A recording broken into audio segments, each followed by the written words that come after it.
राष्ट्रिय स्वतन्त्र पार्टी के अध्यक्ष रवि लामी छाने मधेश संग होइतैल विभेद लगायत के और समस्या सबके समाधान के लिए अपना सब प्रतिबद्ध रहल बतौलन अछि।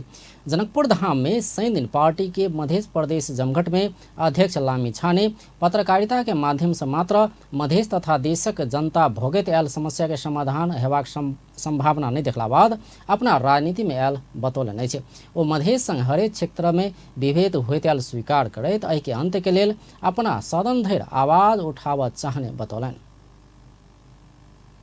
गाउँमा पुगेर घर घरमा पुगेर उहाँको न्यायको लागि आवाज उठाएर आएको छु। तर टेलिभिजनमा मात्र न्यायको आवाज उठाउँदा उठाउँदा म थाकेँ। धेरै मान्छेहरू आउनुभयो। मैले सीमित स्रोत र साधनबाट सीमित क्षमताबाट तपाईहरु सबैको दुःख हरण गर्न सकिनँ। तपाईहरु सबैको न्यायको लागि मैले आवाज उठाउनै सकिनँ। मैले चाहेर पनि मेरो सीमितताले गर्दा मसँग सीमित स्रोत साधन थियो।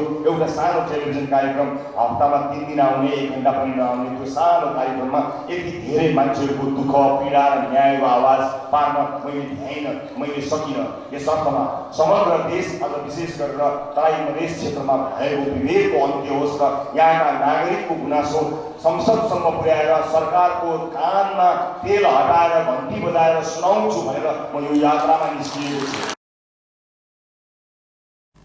अध्यक्ष लामी छाने राजनीति में देखल गेल विकृति न्यूनीकरण कर अपना एहि क्षेत्र में आयल बतौलन। अपना सब जनता के लेल राजनीति कर आयल सेहो हुनक कथन अछि। देशक भाग्य बदलवाक लेल मधेशक भाग्य बदलल जेबाक सेहो ओ बतौलन।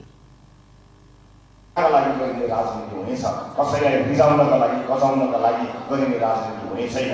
आफ्नो स्वार्थका लागि दलहरू फुट्ने एउटा नेता अर्को दलमा जाने, अर्को नेता अर्को दलमा जाने, किन गएको पनि थाहा छैन, कुन विचार मिल्यो थाहा छैन, के सिद्धान्त मिल्यो थाहा छैन। जनताको घर भान्सा मिलेको छैन, महँगी जनताहरू आक्रान्त छन्। तर एउटा नेता 5, 7, 8, 9 वटा दलमा चाहेर मन्त्री बन्न भइसकेको हुन्छ, टन्न कमाउन भइसकेको हुन्छ। जनताले सामान्य भन्दा सामान्य सुविधा प्राप्त गर्न सकिरहेका छैनन्। यो समस्या मधेसमा अझ बढी छ। यसपटक मौका आएको छ। मङ्सिर 4 गतेको दिन तपाईँ हामीले चाह्यौँ भने हामीले पहिलो कुरा त मधेसको भाग्य बदल्न सक्छौँ। अध्यक्ष लामी छाने मधेशक जनता के हित में काज नहीं करने वाला नेता सब बेर बेर चुनाव जीतना के कारण की रहल कह का प्रश्न समेत कलन। ओ मधेश में समस्या सब बढ़त गेल आ हरेक क्षेत्र समस्याग्रस्त भेलो पर वही ठाम सब बेर बेर एकेटा व्यक्ति चुनाव जीतना के जादू अपना सीख का काठमांडू जा चाहने कह का व्यंग समेत कलन।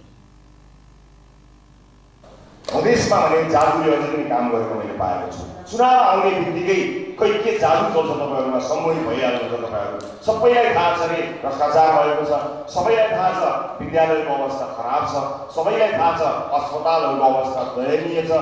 तर चुनाव आउने बित्तिकै भोट फेरि त्यही हाल्नुहुन्छ। यो जादु नभए के हो?